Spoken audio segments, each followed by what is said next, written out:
మరి కాసేపట్లో సీఎం రేవంత్ రెడ్డి నల్గొండ జిల్లా దేవరకొండలో పర్యటించబోతున్నారు. దేవరకొండ మున్సిపాలిటీ పరిధిలో పలు అభివృద్ధి కార్యక్రమాలు ప్రారంభించిన అనంతరం ప్రజాపాలన ప్రజా వారోత్సవాల బహిరంగ సభలో పాల్గొంటారు సీఎం రేవంత్. సీఎం టూర్ నేపథ్యంలో పోలీసులు పటిష్ట బందోబస్తును ఏర్పాటు చేశారు. నియోజకవర్గ వ్యాప్తంగా భారీగా జన సమీకరణ చేస్తున్నారు.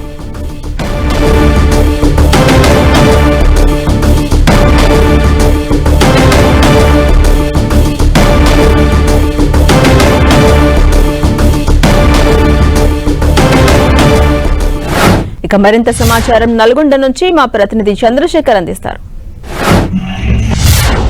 మరికొద్ది సేపట్లోనే సీఎం రేవంత్ రెడ్డి ఇటు దేవరకొండకు రానున్నారు. మధ్యాహ్నం 2 గంటల తర్వాత ఇక్కడ దేవరకొండ మున్సిపాలిటీ పరిధిలో షేర్పల్లి రోడ్లో ఉన్నటువంటి బహిరంగ సభలో సీఎం రేవంత్ రెడ్డి పాల్గొంటారు. ఇటు దేవరకొండ మున్సిపాలిటీకి సంబంధించి పలు అభివృద్ధి కార్యక్రమాలకు సంబంధించిన పనులు ప్రారంభిస్తారు. మొదట అంటే ఇక్కడ ఏదైతే మనం వేదిక ఉందో వేదిక పక్కనే ఒక శిలాఫలకం ఏర్పాటు చేయడం జరిగింది. ఇక్కడ మొత్తం కూడా అంటే మొత్తం దేవరకొండ మున్సిపాలిటీ పరిధిలో వివిధ కార్యక్రమాలకు సంబంధించి దాదాపు 50 కోట్ల విలువైన నిధులతో విలువైనటువంటి సీసీ రోడ్ల నిర్మాణ పనులు, అదేవిధంగా అక్కడ అండర్ గ్రౌండ్ డ్రైనేజీ, అదేవిధంగా సీసీ డ్రైన్ల నిర్మాణం, ప్రభుత్వ బాలుల జూనియర్ కళాశాలలో ఒక స్టేడియం, అదేవిధంగా బిఎన్ఆర్ కాలనీలో ఒక పార్క్ నిర్మాణ పనులకు సంబంధించి మొత్తం అదేవిధంగా వీటి శంకుస్థాపన చేయడంతో పాటు ఇటు మహిళా సంఘాల సభ్యులకు ఒక బ్యాంక్ లింకేజీ చెక్కులను కూడా మొత్తం 11.33 కోట్ల విలువైన చెక్కును కూడా ఇటు మహిళా సంఘాలకు అందజేస్తారు.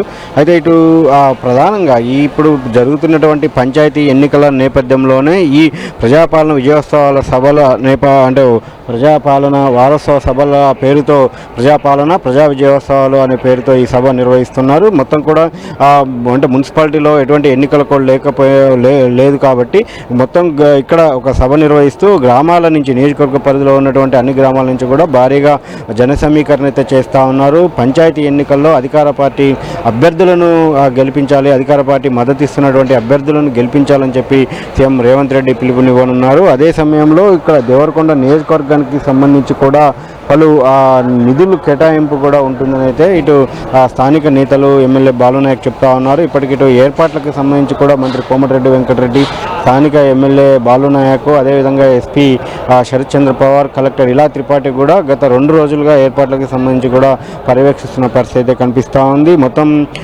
ఒక జిల్లా స్థాయి ఎస్పీ, అదేవిధంగా ఏఎస్పీలు, 3 ఏఎస్పీలు, డిఎస్పీలు, అదే మొత్తం కలిసి కూడా దాదాపు 1300 మంది పోలీస్ సిబ్బందితో పటిష్ట బందోబస్తు కూడా ఏర్పాటు చేయడం జరిగింది.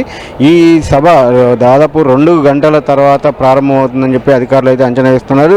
షెడ్యూల్ కంటే కాస్త ముందుగానే సీఎం రేవంత్ రెడ్డి వస్తారని చెప్పి కూడా ఇక్కడ స్థానిక నేతలు అయితే చెప్తున్నారు. మొత్తం సీఎం పర్యటన నేపథ్యంలో మొత్తం ఎటువంటి ఇబ్బంది తలెత్తకుండా పార్కింగ్ కావచ్చు, అదేవిధంగా ఇతర పట్టణంలో ఉన్నటువంటి ట్రాఫిక్కి సంబంధించి కావచ్చు, అదేవిధంగా ఇతర అన్ని ఏర్పాట్లు అయితే పటిష్ట బందోబస్తుతో చేసిన పరిస్థితి ఉంది. అదేవిధంగా మొత్తం రోప్ పార్టీలు, పెట్రోలింగ్ టీంలు, ట్రాఫిక్ డైవర్షన్ అంటే కూడా ఏర్పాటు చేయడం జరిగింది.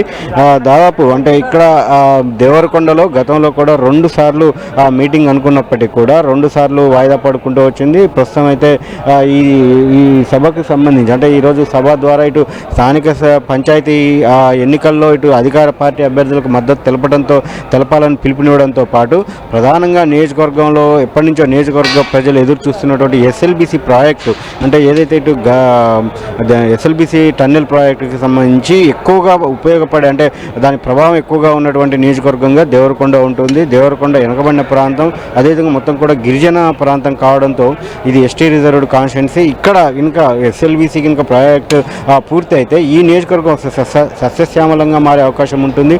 కాబట్టి అదే ప్రధానంగా దాని మీద కూడా మాట్లాడే అవకాశం ఉంటుందని ఇప్పటివరకు గతంలో జరిగినటువంటి ఘటనల నేపథ్యంలో అందులో కొలాప్స్ కావడం, అక్కడ కార్మికులు చనిపోవడంతో కొంత నిర్మాణ పనులు అయితే ఆగిపోయాయి. కాబట్టి దానికి సంబంధించి ఇప్పటికే అధునాతన పద్ధతిలో సర్వేలు కూడా నిర్వహిస్తున్న నేపథ్యంలో దానికి సంబంధించి కూడా అది ఎప్పటి వరకు మళ్ళీ పనులు ఎప్పుడు పునఃప్రారంభం అవుతాయనే అంశం పైన కూడా సీఎం రేవంత్ రెడ్డి దేవరకొండ వేదికగా ఒక క్లారిటీ ఇచ్చే అవకాశం ఉంటుందని అయితే అంచనా వేస్తున్నారు. అదేవిధంగా దేవరకొండకు సంబంధించి ఒక ఇంటిగ్రేటెడ్ కళాశాల, అదేవిధంగా ఇతర అభివృద్ధులకు సంబంధించి దాదాపు 400 కోట్ల వరకు కూడా ఒక ప్రతిపాదనలు సిద్ధం చేసినట్లయితే తెలుస్తూ ఉంది. అంటే వాటన్నిటిని సీఎం చేత హామీ ఇప్పించుకునే దిశగా ఇక్కడ స్థానిక నేతలు ఎమ్మెల్యే తీవ్రంగా ప్రయత్నం చేస్తున్నట్టు తెలుస్తుంది. వేదిక మీదే ఆ అంశానికి సంబంధించి కూడా క్లారిటీ వచ్చే అవకాశం అయితే ఉంది.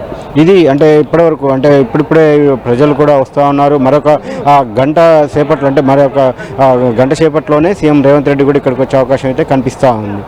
కెమెరా పర్సన్ వెంకన్నతో చంద్రశేఖర్, 10 టీవీ, నల్గొండ.